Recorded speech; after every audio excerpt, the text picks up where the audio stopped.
महान शख्सियत की जयंती के उपलक्ष्य में, जिसका जन्म दिवस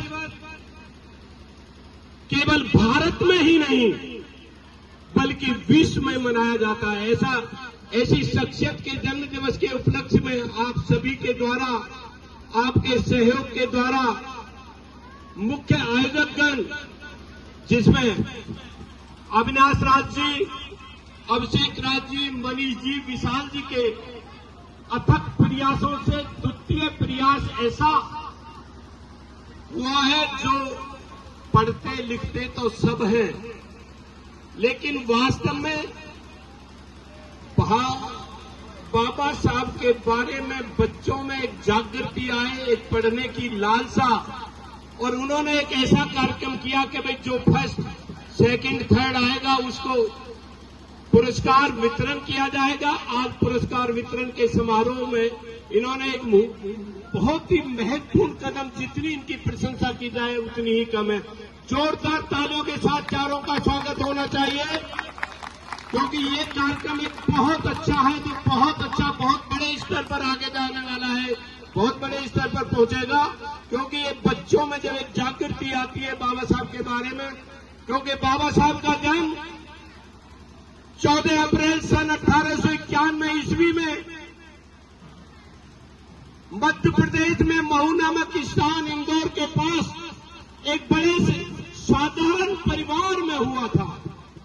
रामजी राव इनके पिता थे, भीमाबाई माता थी। इनका जीवन बड़े संघर्ष में व्यतीत हुआ। इनका बचपन का नाम सतपाल था। वे बालक जब परीक्षा, यानी जब पढ़ने के लिए बड़ा उत्सुक था, तो छुआछूत का बोलबाला चरम सीमा पर था। छुआछूत का बोलबाला जब चरम सीमा पर था, तो बाबा साहब का जीवन बड़े संघर्ष में व्यतीत हुआ। मैं हमेशा एक बात कहा करता हूं कि जिंदगी जीना आसान नहीं होता। बाबा साहब ने बहुत चुनौतियों का सामना करना पड़ा। बच्चों, आपके भी जीवन में चाहे कितनी विषम परिस्थितियां आ जाएं, विषम चुनौतियां आ जाएं, मत घबराना, जमकर मुकाबला करना। बाबा साहब ने उनका जमकर मुकाबला किया। जब छुआछूत का बोलबाला चरम सीमा पर था, तो बाबा साहब शिक्षा ग्रहण कर रहे थे। तो जिंदगी जीना आसान नहीं होता, कि जिंदगी जीना आसान नहीं होता, और संघर्ष के बिना कोई महान नहीं होता। जिंदगी जीना आसान नहीं होता, और संघर्ष के बिना कोई महान नहीं होता। और जब तक पड़े ना हथौड़े की चोट, तब तक पत्थर भी भगवान नहीं होता, पत्थर भी भगवान नहीं होता। यानी जो पत्थर होता है, जिस भगवान की हम पूजा करते हैं, उसको भी उसमें से हथौड़े और छेनी की चोट मारकर उसमें से निकाला जाता है, तब जाके वो कहीं पूजने के योग्य होता है। और जो कर गुजर गए बाबा भीमराव थे, जो कर गुजर गए बाबा भीमराव थे। अरे जो हम सोए को जगा गए बाबा भीमराव थे, जो कर गुजर गए बाबा भीमराव थे, जो हम सोए को जगा गए बाबा भीमराव थे। अरे हमने तो इतिहास पढ़ा है, अरे हमने तो संविधान पढ़ा है, जिस संविधान को लिखने वाले भी बाबा भीमराव थे। और यूं तो मैंने पहले ही कहा था कि बाबा साहब ऐसी शख्सियत हैं जिनकी जयंती भारत में ही नहीं बल्कि विश्व में मनाई जाती है। और 14 अप्रैल को आपने पिलखुआ वासियों ने, मैंने संपूर्ण झांकियों का अवलोकन किया था। बहुत बड़ी झांकियां, बहुत बड़ी रैली निकाल कर दिखाई। आप वास्तव में बधाई के पात्र हैं। जोरदार तालियों के साथ सबका स्वागत करिए। यूं तो होते हैं सभी आदमी, पर है वही आदमी जो आदमी के काम आए आदमी। यूं तो होते हैं सभी है वही आदमी जो आदमी के काम आए आदमी, और जिसके चमन में आने से बाहर आए, और चला भी जाए तो बाबा साहब की तरह पल पल याद आए, हमेशा याद आए। बच्चों, आज वैसे तो कार्यक्रम बच्चों का है। एक छोटा सा उदाहरण में, एक स्कूल में आग लग जाती है। बच्चों ध्यान से सुनना, एक स्कूल में आग लग जाती है। जब बच्चों स्कूल में आग लगी तो सारा स्कूल जलकर राख हो गया। तो बच्चों ने बड़ी खुशी मनाई। बच्चों ने बड़ी खुशी मनाई कि अच्छा स्कूल में आग लग गई, कि हम अच्छा अब नाना के यहाँ जाएंगे, नानी के यहाँ जाएंगे, मामा के यहाँ जाएंगे, ये करेंगे, वहां घूमेंगे, वहां घूमेंगे। एक बच्चा एक पेड़ के नीचे बहुत रो रहा था। मेरी नजर पड़ गई। मैंने उससे पूछा, बेटे क्या बात है? तो बच्चा बताए नहीं, बार बार रोए जा। हमने सोचा मन कि भाई बच्चे का कोई बहुत बड़ा नुकसान हो गया है, कोई पढ़ाई का लिखाई का कोई ज्यादा नुकसान हो गया है। वो बताए नहीं। मैं पूछता रहा। लास्ट में बोला, ध्यान से सुनना और अर्थ समझना, लास्ट में बोला, साहब जी मैं इसलिए नहीं रो रहा हूं कि स्कूल में आग लग गई, मैं इसलिए रो रहा हूं कि एक भी टीचर इस स्कूल में जलकर क्यों नहीं मरा। तो ऐसे बच्चे मत बन जाना, ऐसे नालायक मत बनना। हमेशा गुरुओं के प्रति, माता पिता के प्रति हमेशा आज्ञाकारी शिष्य बनना और अपने माँ बाप का नाम रोशन करना। आज कितने ही लालायित होकर बैठे हो ना। कितने बच्चों ने पार्टिसिपेट किया इसमें? हाथ उठाए जरा। आप में से देखिए, अभी फर्स्ट सेकंड थर्ड आएंगे। और मत घबराना। अगर हार भी गए हो तो हार के जीत होती देखी है, जीत के हार होती नहीं देखी। अगर इस बार फर्स्ट सेकंड थर्ड में कोई नंबर नहीं आता है तो फिर भी कमेटी के द्वारा प्रोत्साहन पुरस्कार की व्यवस्था की गई है। और मत घबराना, अगली बार फिर मेहनत करना, बाबा साहब को अभी से पढ़ना और फिर फर्स्ट और सेकंड थर्ड में कहीं ना कहीं नंबर आके दिखाना। और बाबा साहब ने, वैसे तो बहुत कुछ है बाबा साहब के बारे में, जितना कहा जाए उतना ही कम है। बाबा साहब ने 3 मंत्र दिए थे।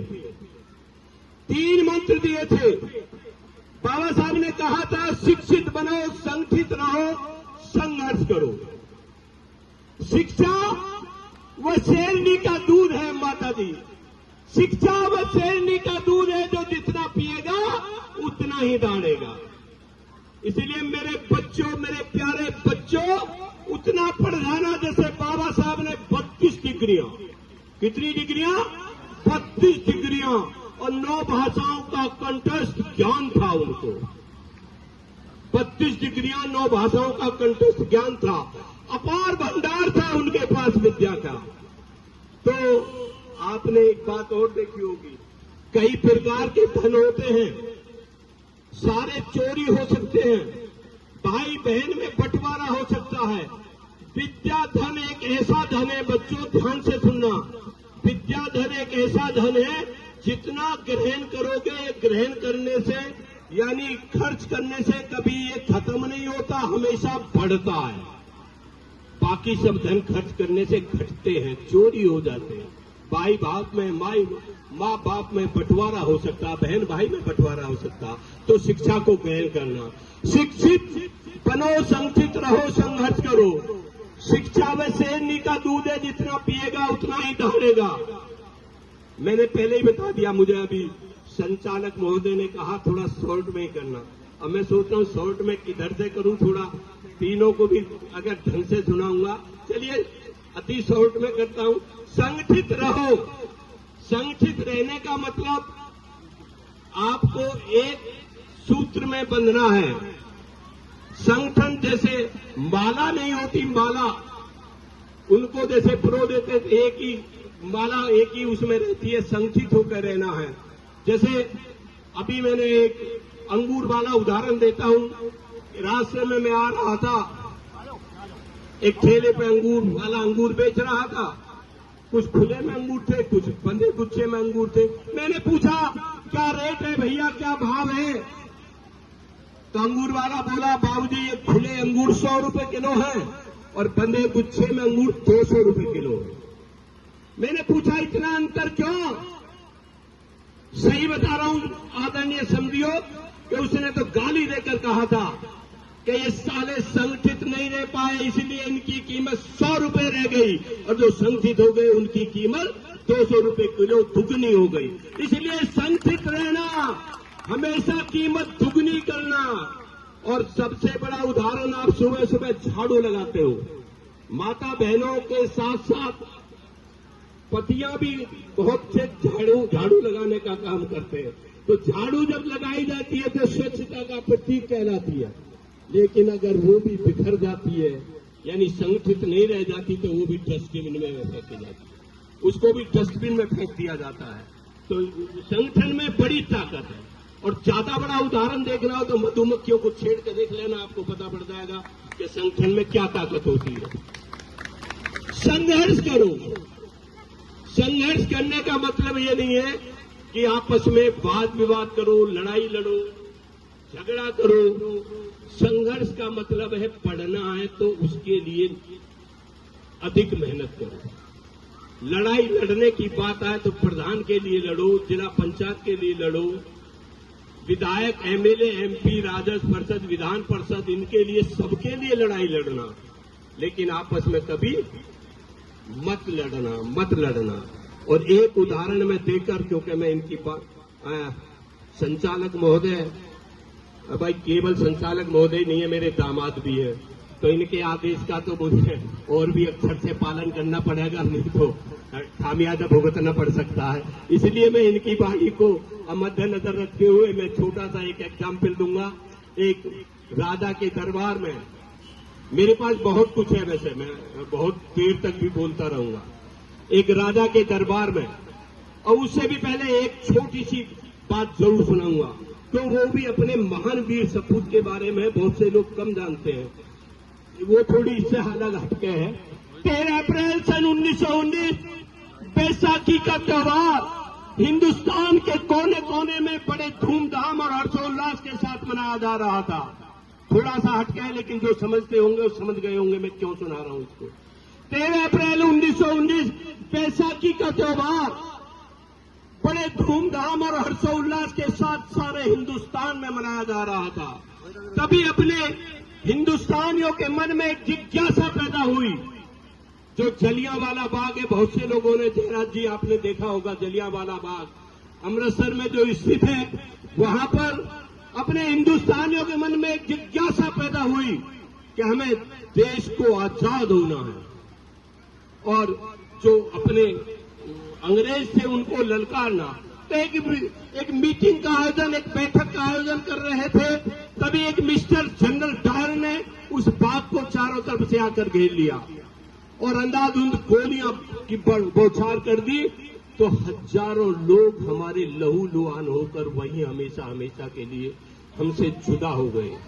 इतना ही नहीं दोस्तों, जब जान बचाने के लिए कहीं कोई जगह स्थान नहीं मिल रहा था